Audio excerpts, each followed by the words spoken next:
dengan filsafat ketuhanan tadi itu ada kata-kata, ini nggak disebutkan kata-kata, tapi dikatakan itu bukan pencipta tapi lahir.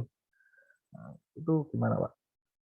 Ya itu sebenarnya kalau kalau di dalam agama lain ya kan tegas dikatakan ada subjeknya. Tuhan menciptakan apa gitu kan istilahnya. Jadi ada pelakunya cipta. Kalau dalam agama Konghucu itu dimulai dengan Kaichi, Tuhan.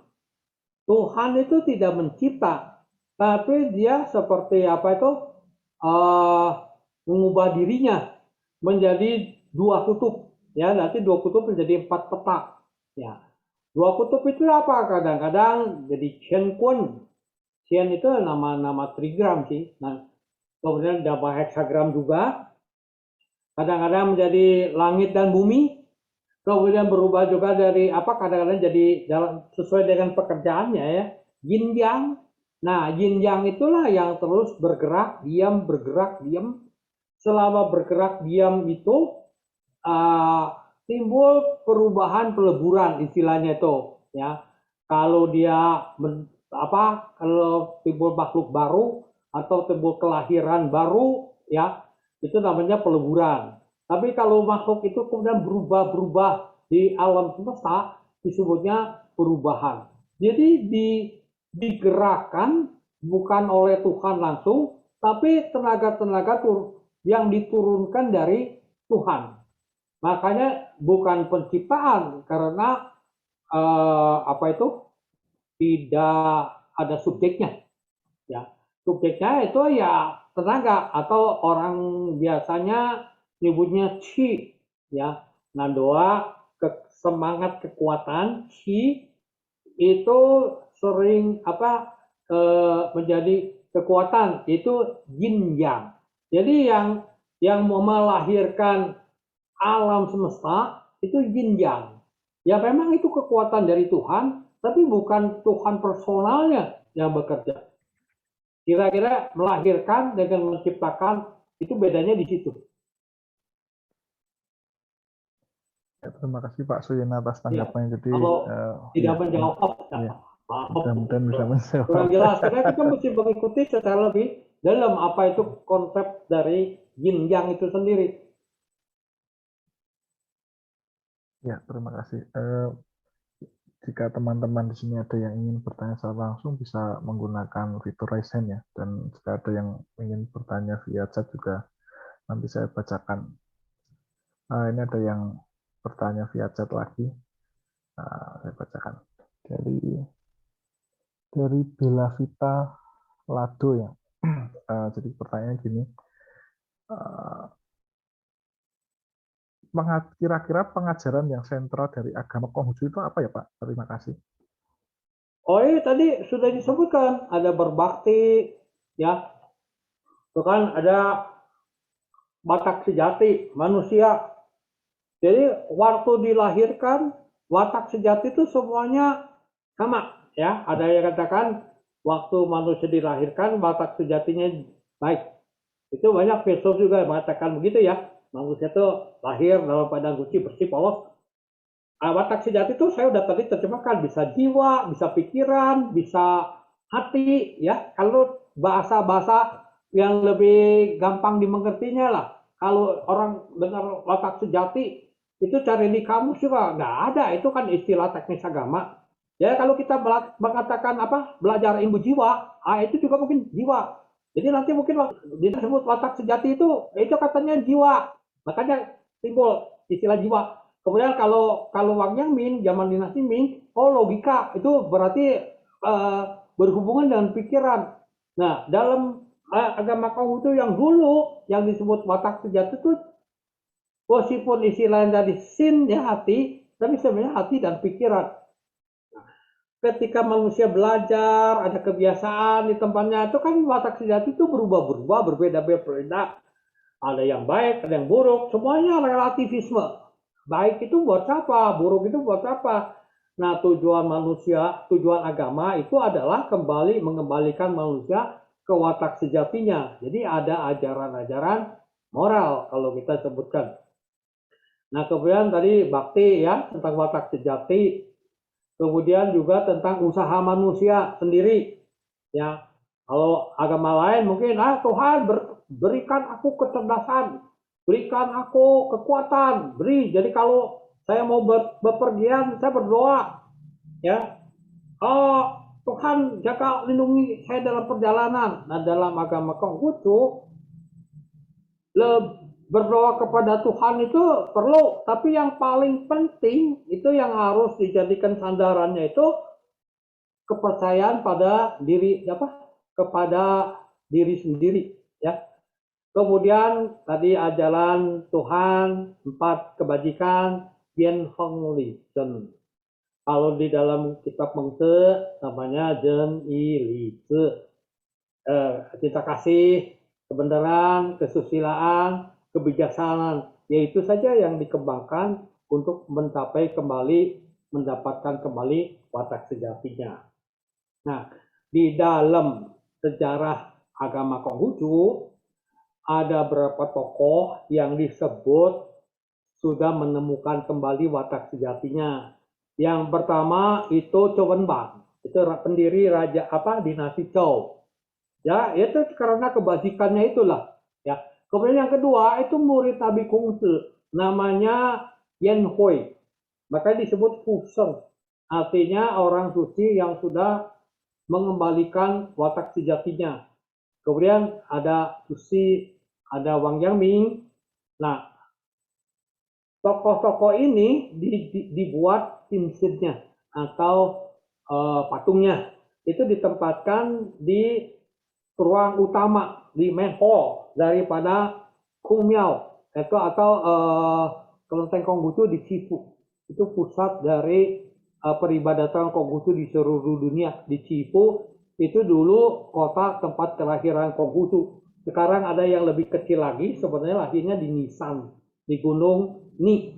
Ya, itu akan menjadi kota besar, tempat sucinya agama Konghucu. Sekarang sedang dibuat. Ada patungnya Nabi Kungzi 72 meter. Ya, kira-kira begitu. Ya, terima kasih Pak Suyena. Ini ada pertanyaan lain dari Tebo Cuan ya. Jadi kira-kira pertanyaan begini, kira-kira jumlah pemeluk agama Konghucu di Indonesia itu berapa ya kalau sekarang? Sebenarnya kayak kalau saya suka bertanya juga dan itu saya juga susah mendapat jawaban. Jadi pertanyaannya seperti saya gini, siapa sih yang disebut umat Konghucu? Ya, tadi saya cerita tentang Sri Dharma. Di situ ada bagian atau elemen yang namanya ajaran Konghucu. Apakah yang mereka yang tinggal di situ umat Konghucu? Ya itu kan pertanyaan. Kemudian kalau misalnya saya ngaku Konghucu, tapi saya nggak pernah ke Kung Miao, ke peribadatan Konghucu. Lalu KTP saya agamanya lain, tapi saya ngucapkannya Konghucu. Nah kalau ditanya berapa, ya susah. Jadi selama ini yang dilakukan oleh pemerintah yaitu cacah jiwa yang dinyebut atau mengaku agama Konghucu berapa? Ya saya pikir nggak banyak Pak, mungkin 1 juta juga belum ada atau ya kurang lebih kalaupun ada di bawah 2 juta. Itu angkanya berbeda-beda kan. Tapi saya tidak tahu pasti itu. Pokoknya kecil sekali. Ya, itu aja. Ya, terima kasih jawabannya Pak Suyena. Saya lihat ada yang juga angkat tangan kita. Oh ya, mungkin ada teman-teman dari agama Konghucu bisa menambahkan. Ya, kita masuk dulu ke pertanyaan yang langsung raise hand ya. Pertama saya persilahkan pada Pak Aldi Sefta Rolisian ya. Monggo Pak Aldi.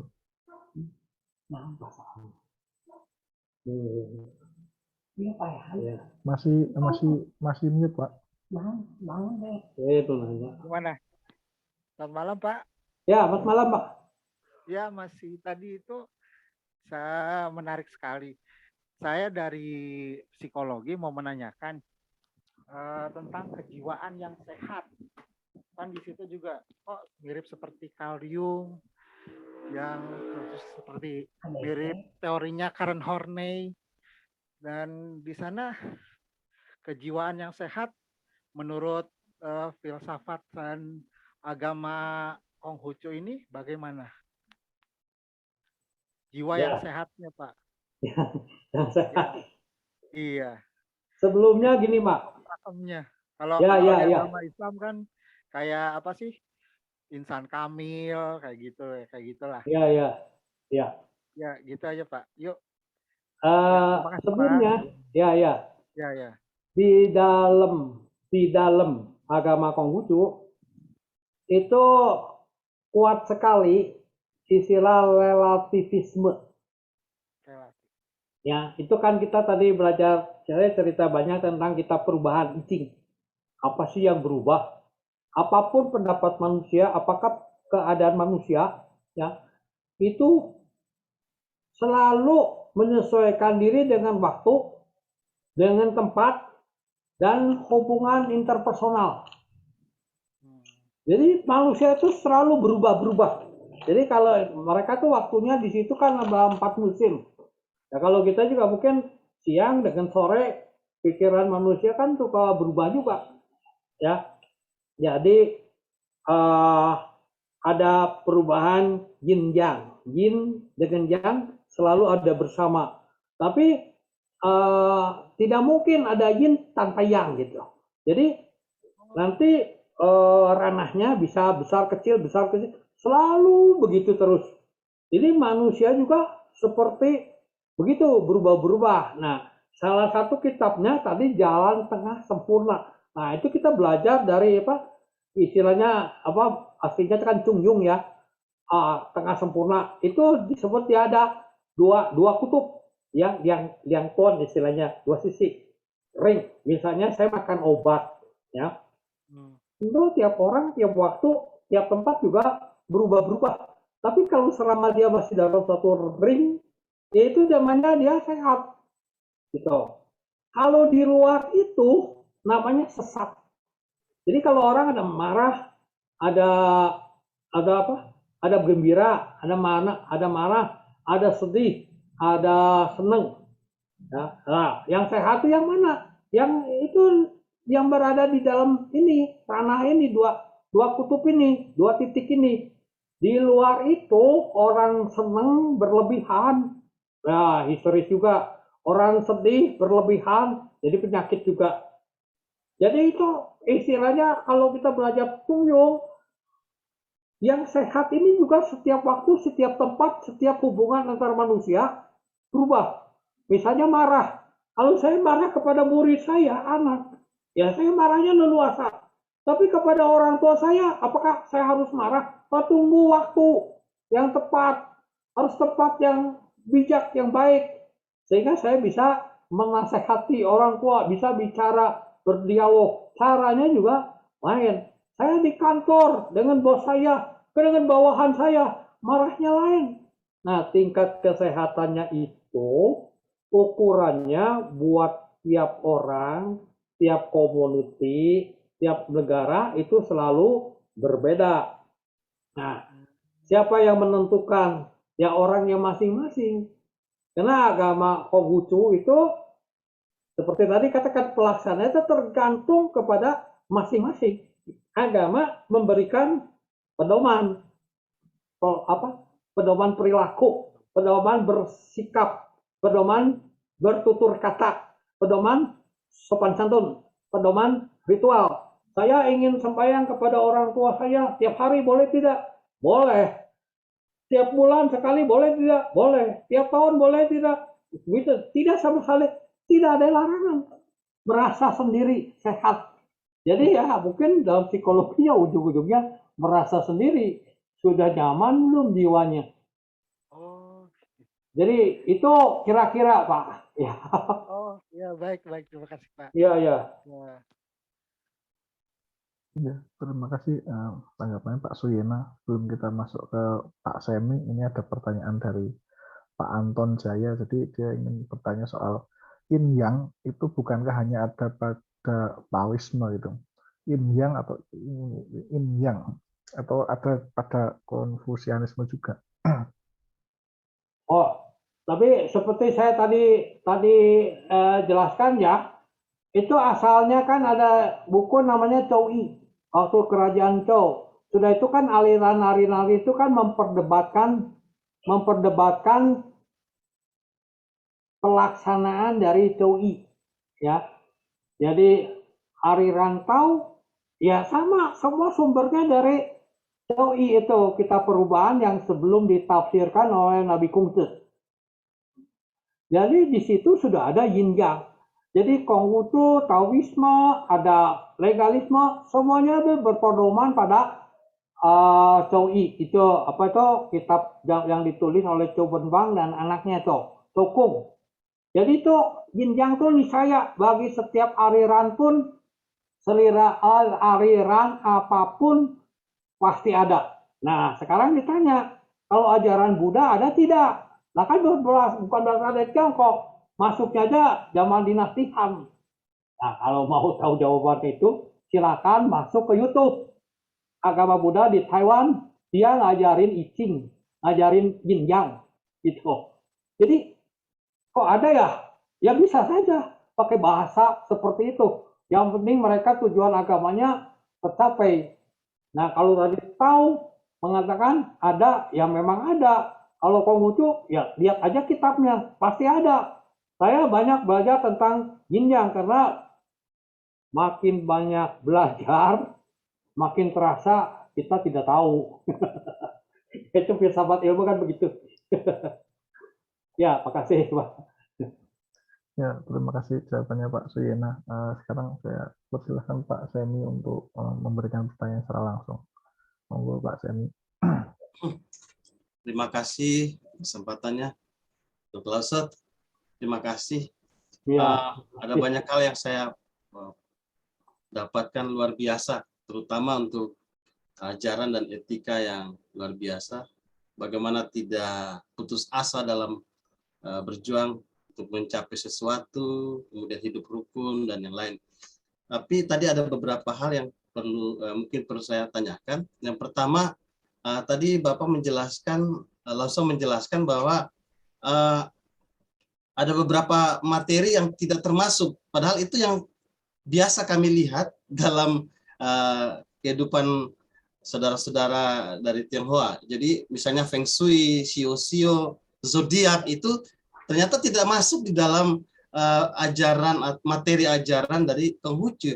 Jadi itu termasuk dalam apa Pak? Itu ajaran di mana atau bagaimana? Karena yang selama saya lihat kebanyakan itu memang digunakan oleh masyarakat Tionghoa. Itu yang pertama. Yang kedua, apakah dalam Konghucu itu mengenal yang namanya ilham atau mungkin bisikan dari yang kuasa kepada seseorang? Karena tadi saya lihat dan coba perhatikan nabi yang dikatakan nabi dalam Konghucu itu mereka kebanyakan lebih banyak mengamati, meneliti, merenungkan, kemudian mengambil sebuah ajaran dari itu. Jadi kayak agak tidak ada dalam tanda kutip bisikan dari sesuatu yang dari luar, mungkin dari yang kuasa kepada nabi-nabi itu. Itu yang kedua. Kemudian yang ketiga itu mengenai Dewi Kuan Yin. Ya itu yang biasa saya lihat kebanyakan itu saudara-saudara dari Tionghoa itu menyembah Dewi Kuan Yin. Nah, posisi Dewi Kuan Yin dalam Konghucu itu bagaimana? Apakah ini juga karena di ajaran agama Buddha menyembah itu Dewi Kuan Yin, apakah juga termasuk di dalam Konghucu? Maaf, yang keempat ini mengenai bakti kepada orang tua. Bakti kepada orang tua yang paling atau leluhur yang utama itu dilakukan dengan cara apa? Lausat. Terima kasih. Hanya 4 pertanyaan. Ya. Pertama harus ditegaskan dulu bahwa itu yang materi yang bukan substansi agama Konghucu Bukan berarti penganut agama Konghucu harus menentang itu. Bukan berarti agama Konghucu akan menolak itu. Jadi selama di luar ritual Konghucu, orang mau belajar Feng Shui, silakan saja. Jadi kita tidak anti, ya. Ada orang misalnya suka menafsirkan Jamsi itu, yang ada apa bambu-bambu di kelenteng tuh, kotak-kotak nanti dia keluar, lalu bisa orang membaca. Umat Konghucu mau baca itu silakan, itu sebagai kebudayaan tradisional Tiongkok. Jadi Feng Shui itu yang saya tahu ya, mudah-mudahan saya tidak salah, tapi kalau salah juga saya tidak kecil hati. Itu dikembangkan di Hong Kong itu. Mereka tuh penganut aliran Tao. Jadi kalau ini bedanya nih ya, Konghucu dengan Tao itu sumbernya kan sama itu, Zhou Yi itu ya. Kita perubahan sebelum ada tafsir dari Nabi Konghucu. Nah, aliran Tao itu yang dikembangkan oleh Liao atau Lao Tzu, ya Lao Tzu. Betul dalam topik dia lebih menitik beratkan pada alam semesta. Jadi tafsirannya itu cerita tentang kekuasaan alam saja. Nah, Konghucu selain alam, dia bagiannya lebih kecil, tapi juga filsafat sosial. Tadi dikatakan ada 64 heksagram. Ya. Heksagram 1 sampai 30 itu tentang alam semesta. Ya, tapi tidak hitam putih ya. Mungkin ada cerita tentang ini yang lainnya. Nah, heksagram 31 sampai 64 itu cerita tentang sosial. Jadi ajaran Konghucu itu lebih banyak ke sosialnya. Nah, kalau Feng Shui itu nggak ada cerita tentang manusia sosial. Dia lebih banyak ke hubungan manusia dengan alam, dengan lingkungan. Jadi cocok untuk tahu. Jadi kalau dikerjakan oleh masyarakat Tionghoa, ya benar. Semua orang Tionghoa, orang Konghucu juga banyak yang belajar Feng Shui. Lalu orang di luar, yang di luar ini ya, community Konghucu Tao Buddha, itu nganggapnya, oh Konghucu juga belajar Feng Shui. Ya saya juga punya bukunya Feng Shui. Saya belajar asal tahu aja. Gitu. Saya juga belajar tahu Te Ching saya baca. Ya jangan sampai orang agama Konghucu dipengaruhi oleh Tao. Itu tadi altar sembahyang ya. Itu kan ada kain ya di meja tuh penutupnya tuh warna kuning. Ya, itu namanya tokui. Tokui yang tadi di Kongmiao Bandung itu benar itu ajaran Konghucu. Ada orang yang nggak bisa baca tapi dia mau pakai penutup altar itu meja ada kain itu biasanya sutra. Saya suka ketawa. Itu kan ajaran Buddha, itu kan ajaran Tao. Kenapa tempel di situ? Oh, salah ya. Jadi orang juga sering tidak ngerti, Pak. Ingat, ya. Orang masyarakat Konghucu itu yang mengerti huruf Tionghoa itu jumlahnya nggak terlalu banyak. Ya, lebih banyak belajar kitab suci dengan bahasa Indonesia. Jadi kalau orang Konghucunya sendiri ya suka keliru, orangnya di luar ya suka salah paham juga. Ceritanya gitu, Pak. Ya. Kemudian tentang ilham, ya. Benar ya, keduanya ilham ya, Pak ya.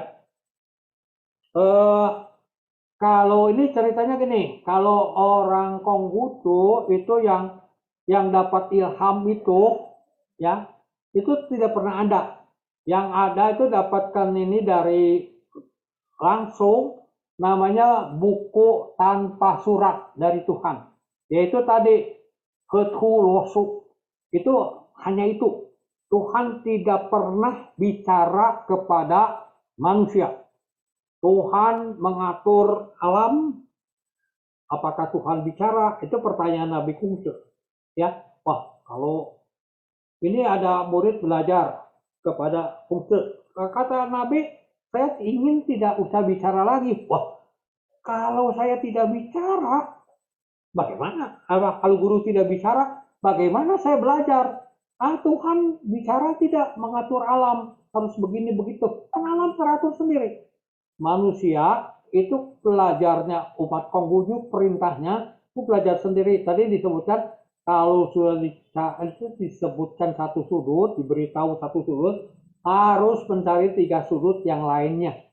Jadi selalu cuman tanda-tanda saja, lalu manusia harus cari sendiri. Nah, kalau sembahyang umat Konghucu kepada Tuhan, kepada leluhur, kan selalu sembahyang tuh sering. Filosofinya gimana? Hayatilah kehadiran Tuhan. Kalau sembahyang kepada orang tua, hayatilah kehadiran orang tua. Seolah-olah ada di depan kita. Sama, saya juga suka nanya. Kalau di tempat peribadatan Konghucu, Kumyao, kita kan sembahyang kepada Kim Sin atau patung Nabi ya. Lalu saya tanya, Nabinya datang tidak? Oh, jangan ragu-ragu, pasti tidak. Lalu kita nyembahkan buah-buahan apa? Nyembahkan samseng gitu ya. Apa itu? Daging-daging hewan 3 macam. Itu moral kita, pembinaan diri kita. Kalau saya menginginkan, kan menghayati orang tua datang, Allah minum aja nggak ngasih, oh makanan aja nggak ngasih. Jadi di hayati itu seolah-olah kita menghormati, itu hati kita, bukan nanti mengharapkan, oh leluhur kita datang, oh udah makan nanti pergi. Ajaran Konghucu tidak seperti itu. Ada ajaran lain yang mengatakan nanti sarinya udah dimakan, mereka pergi. Nah, itu urusan mereka. Jelas sekali agama Konghucu itu menghayati seolah-olah mereka hadir. Pikiran kita mengatakan hadir. Lalu kalau kita berdoa, ia menyatakan tekad sendiri. Jadi seolah-olah orang tua ada. Lalu bagaimana Kuan Yin ya? Kuan Yin itu katanya kalau saya pelajari versinya juga banyak. Katanya salah satu yang terkenal itu Raja Su Chuangwang. Jadi raja itu sudah punya anak 2 atau 3 ya. Lalu anaknya perempuan lagi dibuang itu. Jadi sebuah anak itu menjadi istimewa gitu. Apa? Penuh dengan cinta kasih, penuh kebajikan. Jadi, nah kemudian menjadi teladan buat orang. Ketika orang tuanya sakit yang tidak bisa disembuhkan kecuali oleh tangan, ini mungkin cerita dari Buddha nih, oleh tangan dari si anak ini, lalu dipersembahkan tuh tangannya itu tanpa ragu-ragu untuk menyembuhkan ayahnya. Nah, so pokoknya di masyarakat Tiongkok pada waktu itu dia dianggap seorang benar-benar orang baik ya.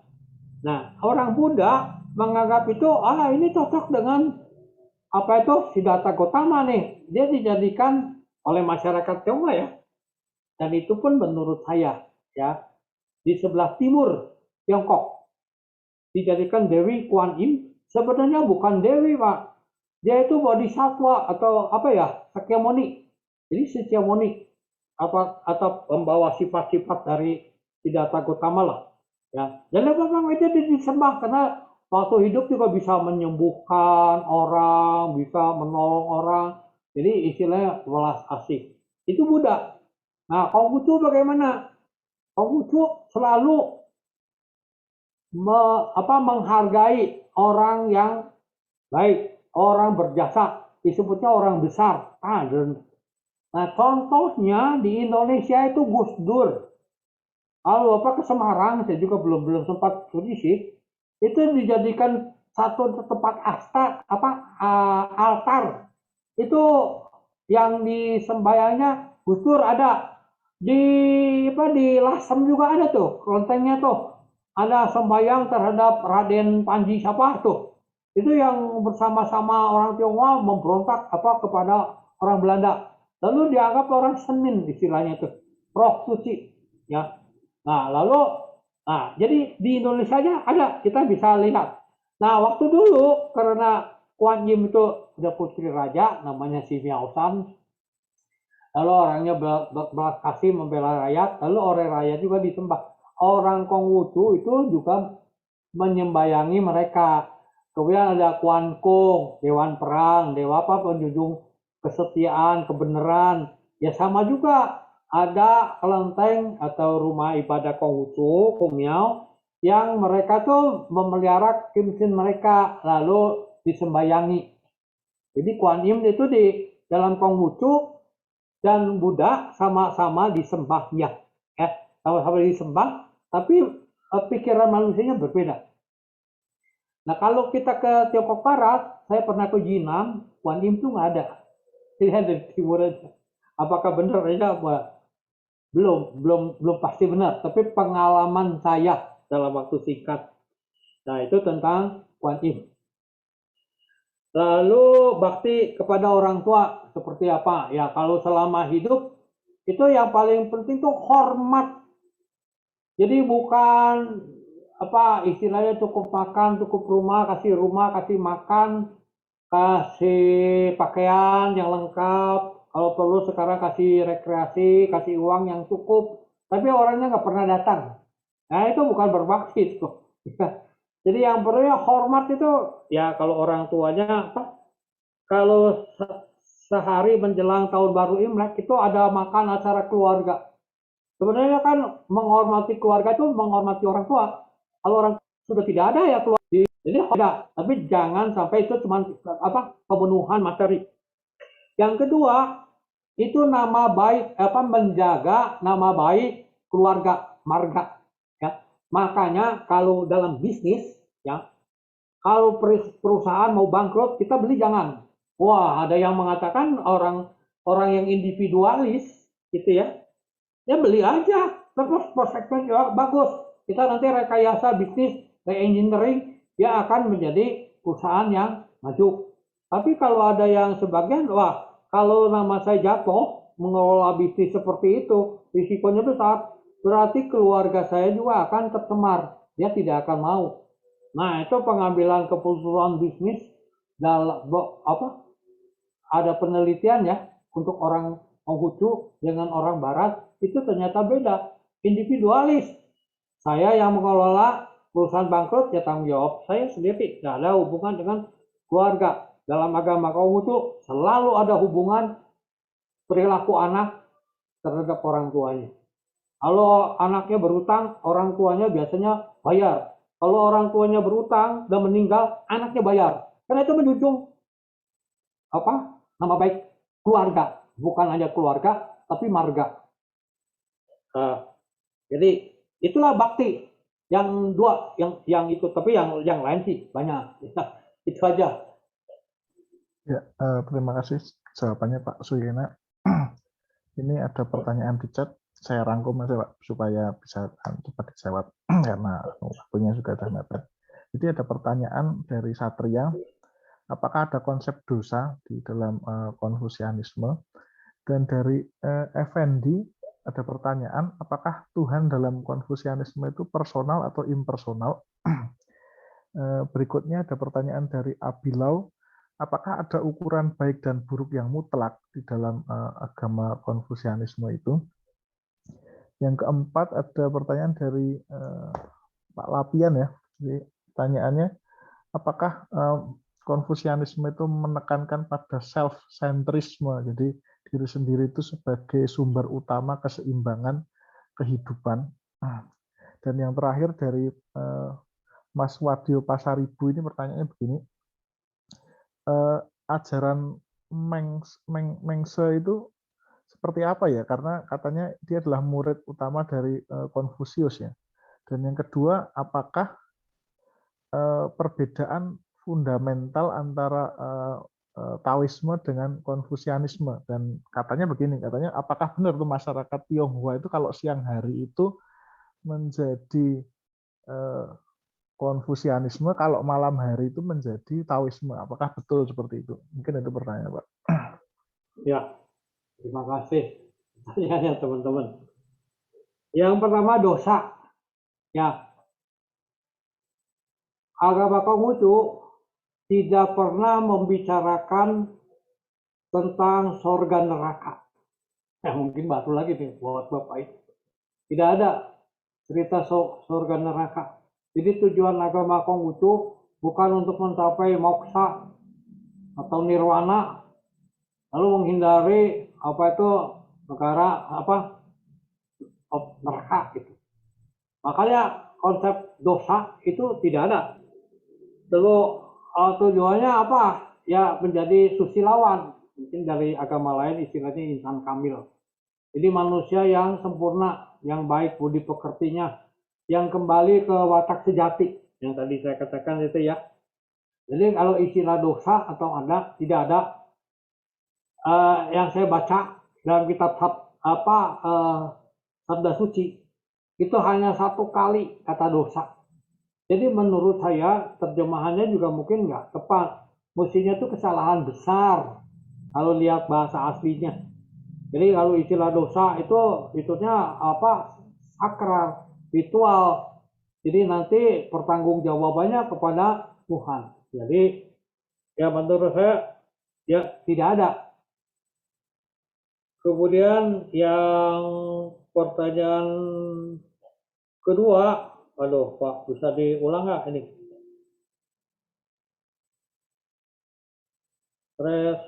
Pertanyaan kedua itu soal apakah Tuhan dalam Konfusianisme itu personal atau bukan? Personal atau ini ya? Ini di dalam kitab Tung Yung, keberadaan Tuhan itu tidak bisa ditetapkan, ya, tidak bisa bahkan jadi tidak bisa diceritakan. Tuhan itu digambarkan, diperkirakan saja tidak boleh.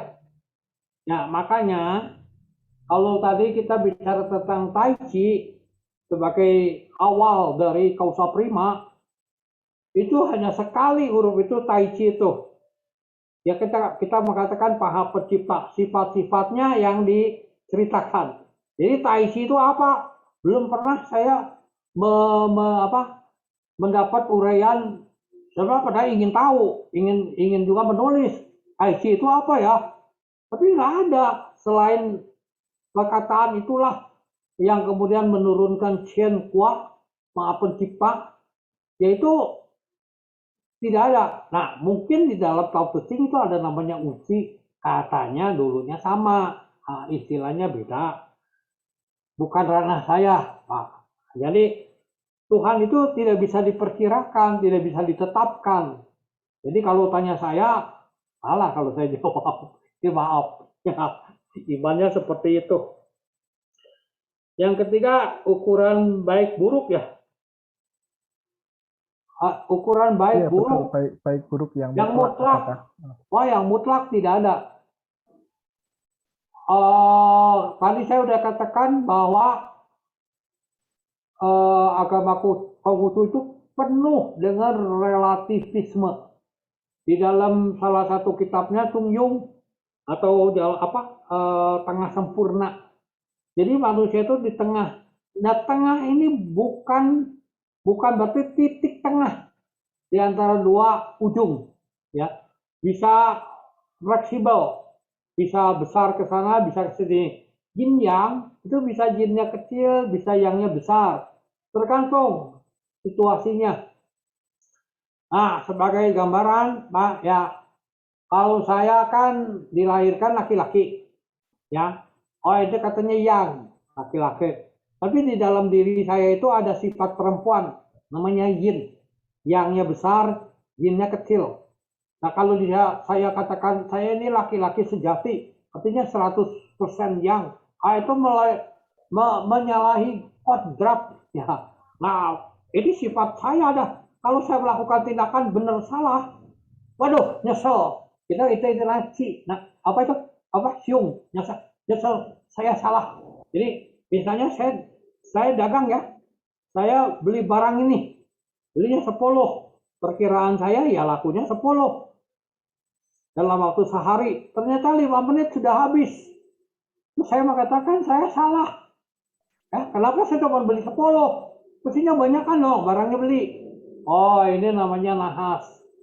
Tapi kalau sampai malam lagi ternyata tidak laku, mujur saya beli 10 ya. Coba kalau saya beli banyak, ini ruginya banyak.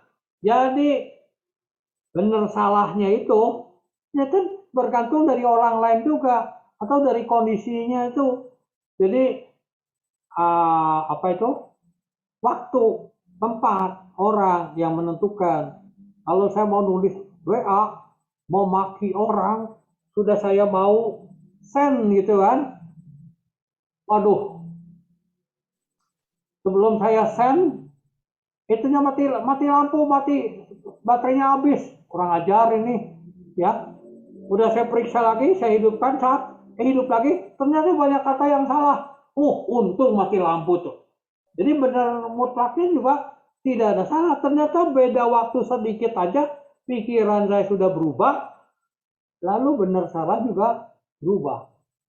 Hukum juga begitu Pak. Waktu Orde Baru, penguasa itu berkuasa. Hakim itu selalu mengikuti penguasa. Sekarang hakim lain.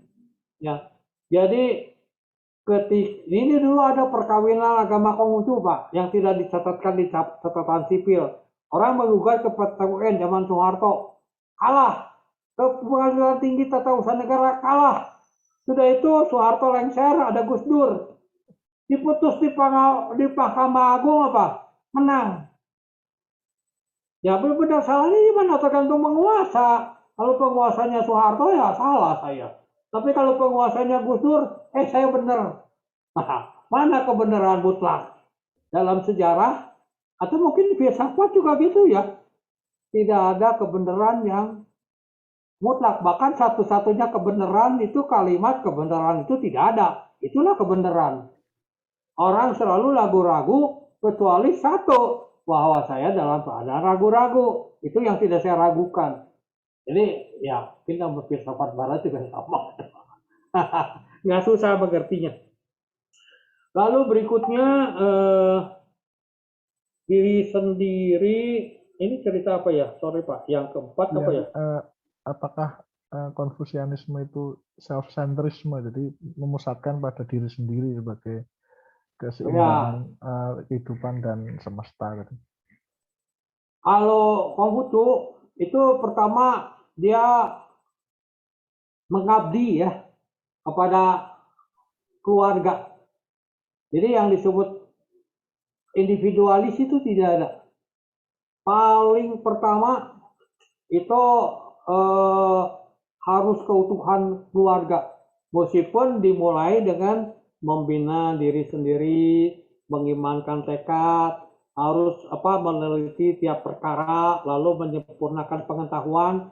Tapi dalam kehidupan sosial, kalau dia sudah bermasyarakat, itu membereskan rumah tangga. Itu yang pertama itu. Ya. Kalau diri sendiri kan individual, memang iya. Tapi kan tidak punya efek kepada orang lain. Tapi kalau sudah bermasyarakat, pertama kali rumah tangga harus beres. Baru dia bisa mengelola negara. Sesudah itu baru dia membina perdamaian dunia, hubungan internasional. Jadi selalu keluarga. Ujung-ujungnya itu dunia dalam kebersamaan agung. Itu di PBB sudah diakui ajaran Konghucu bahwa ini manusia itu sebenarnya berkeadilan sosial seperti itu. Nah, tapi ajaran Konghucu juga beda dengan komunisme. Komunisme itu juga komunal kan, kebersamaan, sama rata, sama rasa. Konghucu tidak seperti itu. Orang prestasi tetap dihargai, diakui, bicara harus dipilih mana yang benar, mana yang salah. Lalu kalau komunisme itu tujuannya itu untuk memperoleh kekuasaan. Jadi golongan proletar ingin menguasai golongan borjuis. Di dalam agama Konghucu itu dasarnya itu keharmonisan. Tadi yang sudah disebutkan. Jadi kita bersamaan itu ya sumber daya alam kita pakai bersama, tapi jangan dikuasai oleh perorangan, disimpan di gudang di rumah orang-orang. Kita pakai bersama, tapi jangan boros juga. Jadi sumber daya alam seperti itu ajarannya.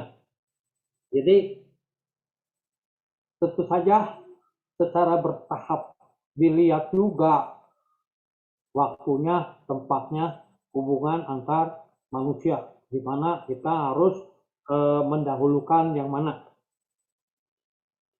Ada satu lagi taoisme. Lalu apa pagi Ya, taoisme kalau pagi ya. Konfusianisme, kalau malam Taoisme. Terus terang, saya belum pernah dengar. Itu sudah mulai membandingkan agama. Saya juga agak susah. Belum, tapi intinya belum pernah mendengar. Kalau saya bicara di sini, populasinya heterogen, saya tidak bisa membandingkan antar agama. Yang saya bisa bicara, inilah agama Konghucu. Ya, maaf. Ya, terima kasih. Mohon ditanya, kalau ada yang belum dijawab pertanyaannya, silakan. Mungkin yang tadi tentang ajaran Mengce ya, yang murid. Oh, Mengce. Murid apakah dia juga murid paling Ya. Mengce, Nabi Kongce itu hidup di zaman negara-negara zaman musim semi, musim gugur. Lalu Mengce itu hidupnya zaman negara-negara berperang. Mengce bukan murid langsung dari Nabi Kongce, tapi murid generasi kelima dari cucunya Nabi Kongce. Nabi Kongce punya cucu namanya Tse. Tse itu adalah penulis salah satu kitab namanya Ajaran Besar. Nah, lalu Tse itu punya murid lagi. Nah, murid generasi kelimanya Mengce. Jadi beda antara Mengce dengan Nabi Kongce itu kira-kira 100 tahun umurnya. Tapi pengaruhnya orang suka menyandingkan ajaran Kongce dengan Mengce. Nah, jadi ada istilahnya Kongmeng. Jadi ini ajarannya Kongmeng katanya. Itu di Tiongkok, di Indonesia tidak begitu. Satu hal lagi, Mengce itu mempunyai pandangan sifat manusia, teori manusia itu watak sejatinya baik. Itu ada penganut Konghucu. Ada lagi tadi yang disebut Xinzi, penganut agama Konghucu. Itu manusia itu sejak lahirnya atau watak sejatinya sudah jahat. Kalau dia berbuat baik, itu dia pura-pura saja ingin mendapat imbalan. Nah, itu perbedaannya. Tapi dua-duanya nanti muaranya sama. Pendidikan akan membuat orang baik kembali ke watak sejati. Jadi intinya Mengce itu suka terkenal karena teorinya itu manusia berwatak sejati baik.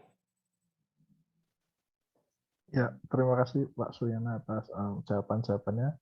Mungkin untuk menutup kelas malam hari ini ada 1-2 patah kata atau kesimpulan Pak yang singkat mungkin.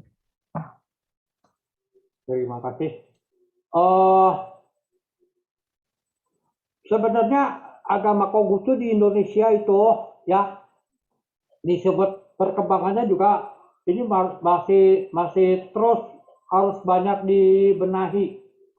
Nah, kalau misalnya kita tidak ingin orang lain salah paham tentang agama kita, agama kami, nah kita sendiri juga harus bisa meluruskan kepada orang lain.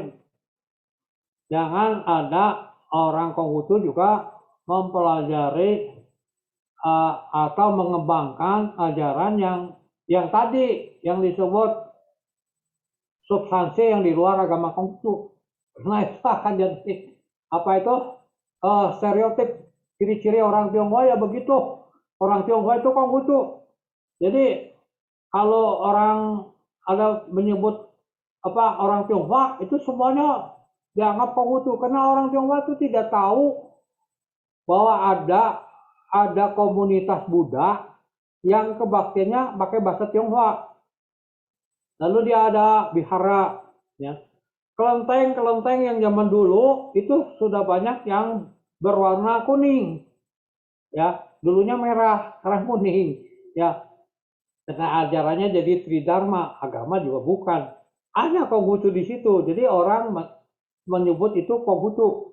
Kalau kita ke Semarang, ke Gedung Batu, Sampokong, itu Konghucu itu tidak ada. Jadi di situ pasti tidak ada Konghucu. Tapi orang udah tahu itu memang tempatnya Cengho atau Tenghe Islam. Tapi Islam kok merah gitu, kok ada persembayangan. Jadi ini agamanya apa? Orang sendiri bingung, masyarakat lebih bingung lagi. Salah ya harus terima. Yang kedua kalau di Taikaksi Gang Lombok itu ada altar Babi Kungsu, tapi kecil dikit dibandingkan dengan altar yang lain lebih besar. Jadi saran saya agama Konghucu itu harus benar dulu, harus bicara benar dulu supaya masyarakat juga tahu persis ajaran Konghucu itu di mana gitu. Nah, untuk benar itu ya harus tahu dulu ajaran dasar agama Konghucu di mana. Yaitu ya banyak-banyaklah belajar. Kalau tidak mau membuatkan citra yang mengaburkan pandangan masyarakat, ya jangan bicara, serahkan pada rohaniwan. Ya, itu penutup dari saya. Sebagai ini salam kebajikan, Bai Tetung Tien kepada semua. Terima kasih Pak Suyana, kata penutupnya yang ya sangat mengajak kita untuk belajar kembali ya, dan memang misi dari kelas Sirkus ini bisa dikatakan sebagai salah satu ruang publik ya, supaya tadi ada berbagai miskonsepsi tadi kemudian bisa diluruskan ya, sehingga bahkan kemudian media dan lain-lain pun ya tanda kutip latah kemudian ya itu pokoknya begitu. Mudah-mudahan yang semacam itu bisa terus diluruskan sehingga miskonsepsi semacam itu baik pada masyarakat umum ataupun pada masyarakat Tionghoa sendiri juga tidak bisa mengulangi miskonsepsi semacam itu. Mungkin itu menutup dari saya. Kita berjumpa lagi pada kelas berikutnya dengan tema yang berbeda pula. Tadi juga dijelaskan oleh Pak Suyana, jika ingin lebih banyak memahami pemikiran-pemikiran bisa mengunjungi Facebook-nya, karena saya lihat itu saya juga ternyata masih sangat aktif. Jadi ini dapat dikatakan sebagai pengantar supaya bisa lebih tidak puas ya, sehingga bisa menyelami lebih dalam lagi. Dengan ini saya tutup kelas kebab malam hari ini. Kita berjumpa lagi di lain kesempatan. Selamat malam, terima kasih.